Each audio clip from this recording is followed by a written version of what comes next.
Hello, everyone. I hope well. It's been a few weeks, hasn't it? How long's it been? 2 weeks. 2 weeks. I hope you haven't missed us, Mum. Weekly PTMA podcast. There is a fair amount of questions for us to get stuck into. Usual vibe. No Skye today. We've basically given loads more work, so she's not coming on the podcast for a few weeks. So you'll have to deal with us too. It's old school vibes. Any life updates? Anything we want to talk about? Lots. Well, we haven't got lots of life updates because we've just been fucking working. So that's it. Yeah, we had a quarterly meet up on Friday, which was decent, wasn't it? Yeah, which is always good. And start the accelerator again, second cohort of the accelerator in two weeks. Time. Yeah, but we're on scale now. So very, very much looking forward to that. And yeah, lots of shit going on. Right, let's get on with it. I'll ask the first one for a change. I don't normally. How to get more efficient at making content. I feel it just takes me too long. I'm trying to batch stuff a few days at a time, but just can't seem to get it. What's realistic time-wise a week to be into marketing content? 1 second. What's realistic time-wise a week to be putting into making content across 4 platforms? Fuck me, I found that tough, didn't I? I think you did a process for answering a fucking question. Jesus Christ, I think I better go back to fucking reading Biff, Chip and Kipper books, me. Jesus Christ. Wow.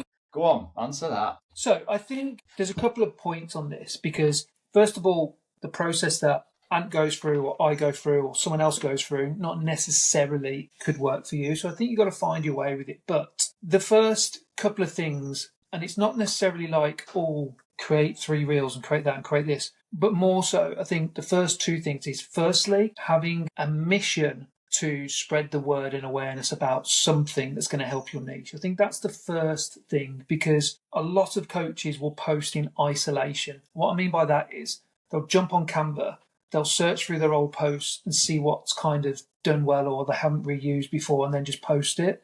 And then they'll go through the same process the next day. And then they'll get to a point where it's like, I've run out of ideas. The first thing is getting really, really clear on like your mission on creating awareness about this particular problem and helping this particular person with this particular outcome. That's the first fundamental thing that is going to help you with content because that will give you a mission and an aim and an intent. The next thing is what are your aims and intent behind posting that content as well as awareness? Is it to create some conversations? Is it to create some engagement? Is it to X, Y, and Z? So again, that will help you put certain types of context in that content. Again, it's going to give you more intent. And then what I would suggest potentially, if, for example, I'm trying to batch stuff for a few days at a time but can't seem to get it. So if you're, again, I think that's more so you're potentially trying to batch create in isolation. I think here's one way you could do it is do a piece of longer form content, whether it's an email, whether it's a podcast, whether it's talking into your phone, answering a few questions from that week's check-ins, and then getting big pieces of content and breaking that down, I think will help massively because there's probably, if you answer one question, you've probably got a number of pieces of content and emails out of that one question generally. So again, I think that will help then to spread it over those 4 different platforms as an example. And there are obviously the content pillars that will help as well. Like, so you're ensuring something's educational, entertaining, something personal, and engaging. So again, that could help with the style of content you put out. And I think the next kind of thing is ensuring that you have time, efficient time, I would suggest at the start of the week. The reason why I say at the start of the week, because most of us don't like doing this and find this hard and kick it down the road to the point where they get to the end of the week and then they rush it for the week ahead or the next piece of content. So I think front loading your week with this stuff is going to help, and also giving yourself adequate time, probably more time than you think it should take at the beginning so that you don't feel rushed, and giving yourself a nice target to hit. So, if you're 3-4 posts ahead each week, happy days, we're a week ahead. So yeah, that is my list of things to help make you more efficient and effective Anything you'd add? No. No, good. Just building out a front-end offer, unsure to go with a challenge to win 8 weeks free coaching or a 8-week blitz with a low cost. I would go and ask your audience. I would go and use it as an interaction tool on the gym floor, on stories, on socials, and go, got these 2 ideas. I'm a little bit stuck. Which one would appeal to you most if you were sat within this bracket of demographic? I'd probably use that.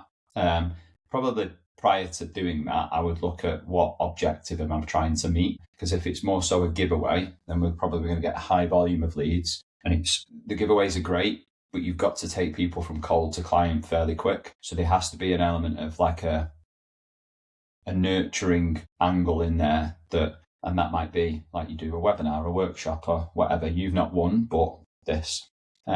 So yeah, whereas the blitz, it sounds like that would be a lower price, I don't know, a £99 a month over 2 months or whatever, to achieve a specific outcome. I think that's, if you look at it from a time of year perspective, it might be a really wise move to do, depending on your demographic. But ultimately, the objective of that, the way I would come to the objective of that is, is my biggest priority right now new leads or sales that I can then convert into my main offer?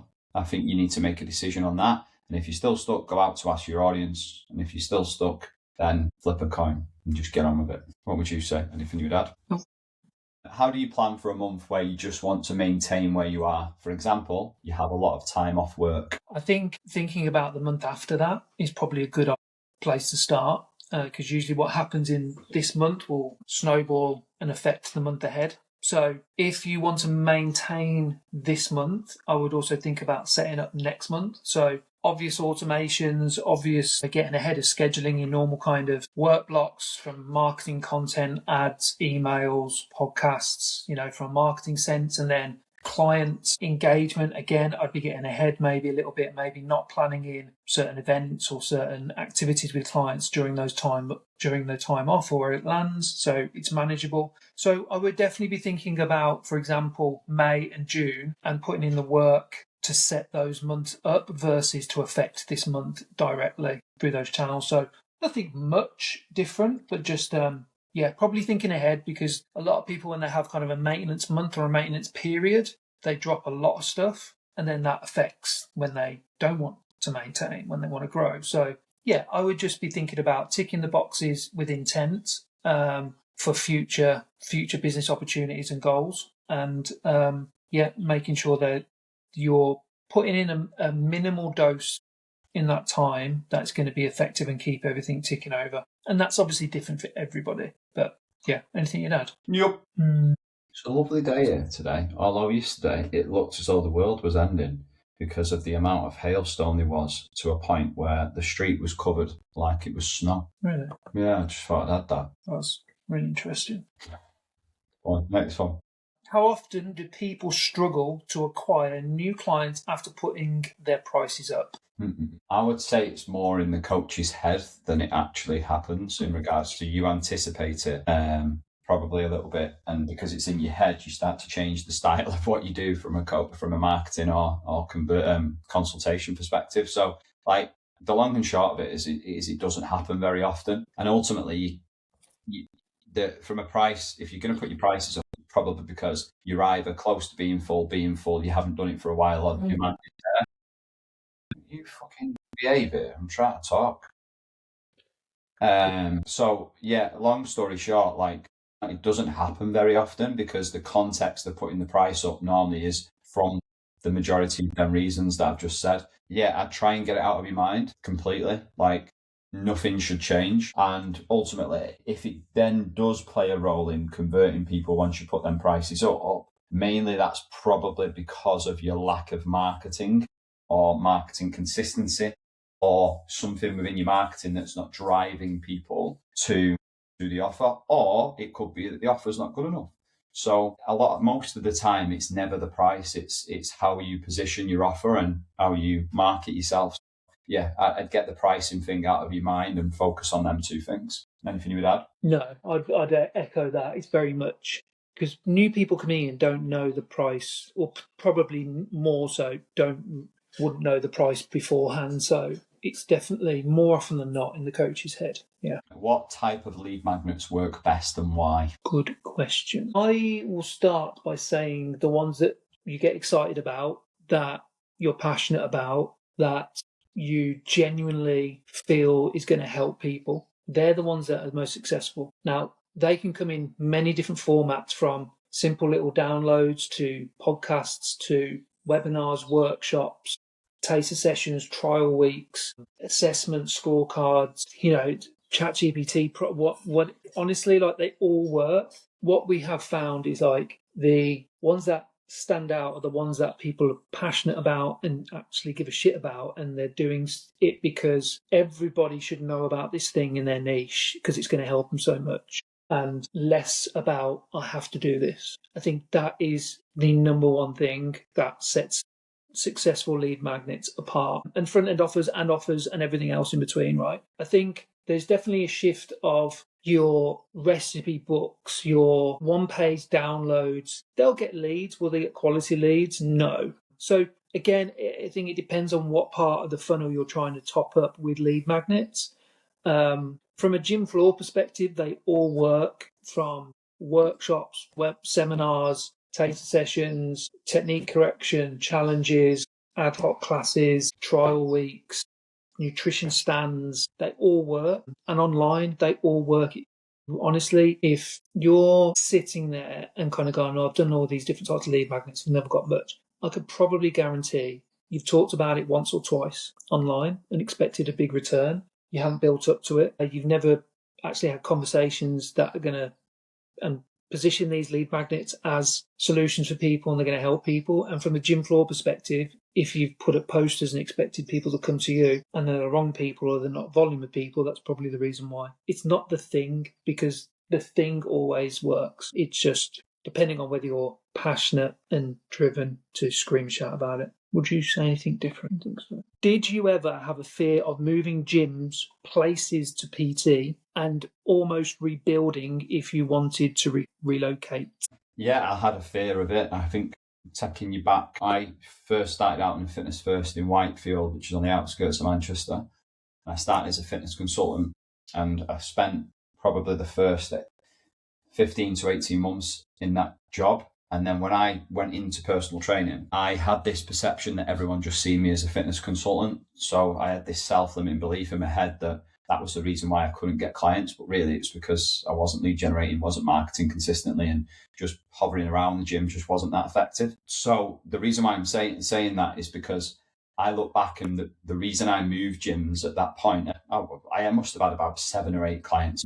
I didn't have loads of clients, but the reason I moved gyms at that point is because I felt like it was better for me to have a fresh start away from a gym where I did my apprenticeship phase, if that makes any sense. And yeah, because none of them 7 or 8 clients come with me. So it was like starting again, very nervous. They had a sliding scale on the rent, which means I was paying full rent after the first 3 months. And that was back in then, it was like $475, something like that a month. So yeah, it was nerve wracking. There was a hell of a lot of pressure, but I think what usually happens is that helps you in terms of making sure that you do the shit that I wasn't doing at the previous gym.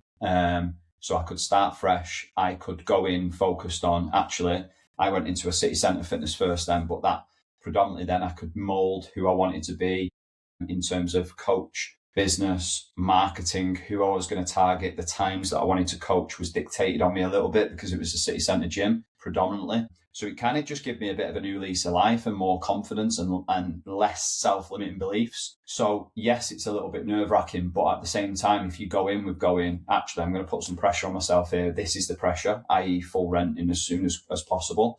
Then you'll go in and go, right, what are the hours I want to fill, target people in them hours, lead generate market, and then gradually fill them times is the answer to the question. But it's healthy, good pressure, in my opinion. And you'll probably, if you reflect, you'll probably learn quite a lot from the place that you're in now in regards to the things that you should have done differently. So I think 9 times out of 10, it's normally a better move or a good move. I'm not saying do it. I don't know the individual circumstances, but usually it works out well. Anything you'd add? No. Let's have a look. Lost. I'm lost now. I want to create more long form content for my YouTube, but I find whenever I talk for a long time, it sounds so boring and not engaging. Any tips on how to be more engaging and get people watching and subscribing? My first thought on that is, I think that's quite a natural, common thing. Like, why would someone listen to me? I think whenever you watch or listen to anything back that you do, you're always self-critical, aren't you? So I do think there's an element of that you should just kind of accept a little bit. That is just a natural thing that you're going to feel. Not everybody, but most people. I think to get subscribers or to keep the engagement there are obvious things like typical things like changing location, changing the background, angles, maybe splitting that video up into different days, depending on what type of style of video you're doing, whether it's educational or whether it's like vlog style. Vlog style, I'd probably say chop up into different days. So you're coming back to it. I think educational, use different props, use different screen shares, etc., as well as just talking to camera generally. So I think from an engagement setup point of view, that's what I'd kind of recommend. More people watching and subscribing. It's like anything, if you have an email list and you're writing emails every single week, but no one knows the email list is there, you could probably expect the email list not to grow. So you've got to kind of put it out there. The algorithm on YouTube is brutal. So you've got to share it as much as you can, whether that's in emails, whether that's, short form clips that you put on YouTube that lead to the video, whether that is using Instagram to direct people there. There are the obvious kind of places. We've done ones before that have worked well where it's a really good resource on there, lead magnet, a webinar that we put an ad to that gets people watching and engaging and subscribes up. So I think definitely those are the pieces of the puzzle. One expectation I'd give you is YouTube you've got to commit to that long term, like proper long term. So I'd always think about the here and now of like helping people here and now, like your niche, your people, your clients, because usually that will then spread and bring more people in. There are other bits and pieces that are obviously incredibly important on YouTube. Your thumbnail is like your hook on Instagram. So you really need to think about the thumbnail. You need to think about setting the settings up in YouTube in regards to who you're trying to reach, like your tags. You've got to think about the title as well. And also clips work very, very well because a lot of people are watching like your reel style YouTube video clips, which are like up to 30 seconds. So yeah, all of the above really will help with that. Anything you'd add? I think so. You can tell that, like, when Skye's not in here, there's no context to any other opinion. It's just like, yeah, I'll do. How do you deal with clients who don't communicate? I'm guessing it would be best sorted out at the onboarding stage. We setting clear expectations. But if they don't answer your messages, do check-ins, track workouts, track anything related to food, how would you go about getting them to start with this stuff? I've tried different options for each and just starting off with really small actions that we both agree together, but don't know what else to try. Wow, that was hard. I think firstly, your self-awareness is decent.